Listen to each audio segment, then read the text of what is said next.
मोर दोष केउठी गोटे पटे बीजेडी कर्मी माड़ अन्यपटे पुलिस रो 3rd डिग्री। जगतसिंहपुर जिला बिरिडी थाना रे पुलिस रो 3rd डिग्री अभियोग। बिरिडी बालिया कृतिवास पाटना गाँव पार्थ सारथी दास जगतसिंहपुर एसपी निकट रे एपरी संगीन अभियोग करछंती।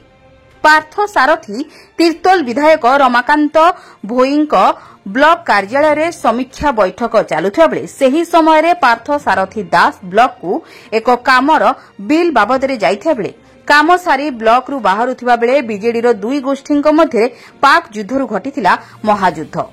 तारि भितरे किछि बीजेडी कर्मी पार्थ सारथी को निधुम माड़ मारी ठेलापेला करबा सहित मरणात्मक आक्रमण करी लहुलुहाण करथिले। पार्थ सारथी यार प्रतिवाद करिबारु सेठारे उपस्थित थिबा बिरिडी थाना पुलिस और अधिकारी माड़ मारिथिबा बीजेडी कर्मी माननकु छाड़ी देई पार्थ सारथी को थाना को धरी नै ओल्टा पुलिस लाठी रे निस्तुक माड़ मारथिले। पार्थ गुरुतर होई चित्कार करुथिले सुद्धा निर्दयी थाना अधिकारी छाड़ी नथिले। परे पार्थ सारथी गुरुतर अवस्था राति अधिया जणे बंधुंक सहित छाड़ीथिले।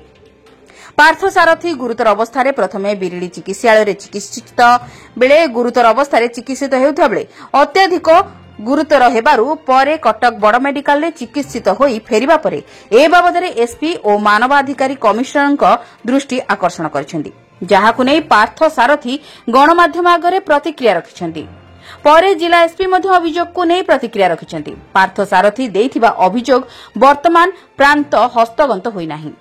हस्तगत हेबा परे तदंत करा जाय बिरिडी थाना अधिकारी उपरे कार्यानुष्ठान नियाजियो बोली गणमाध्यम आगरे मुह खोलिछन्ती। तबे एठी प्रश्न उठे गोटे पटे किछि दिन तळे जेउ गणमाध्यम बीजेडी रो दुई गोष्ठी मध्यरे गंडगोल होई महाभारत होइतिला बोली न्यूज प्रसारण करिथिले, आज असामाजिक युवकक आख्या दे न्यूज प्रसारण करा जाउछि। तेबे एठी बीजेडी रो राजनैतिक गंडगोल दुई फाळ घटना पदारे पड़ी जाउथवा नै एभली करा जाउनी तो जेउ बीजेडी निजर स्वच्छता नहीं डिंडिमा मारुथिले ताहार स्वच्छता और हाताहाती घटना को नहीं साधारण रे और बीजेडी महल रे एक असंतोष देखा देछि। अन्यपटे बिरिडी थाना अधिकारी राजनैतिक उद्देश्य रखी बीजेडी नेतांको छत्र छाया तळे रही पार्थ सारथींको उपरे 3rd डिग्री करि नाहिंती तो एमिति अनेक प्रश्न साधारण लोकंक मनरे उंकी मारिबा आरंभ हेबा सुनिबाकु मिलुछि। जगतसिंहपुर संतोष मलंग रिपोर्ट, जन अधिकार लाइव।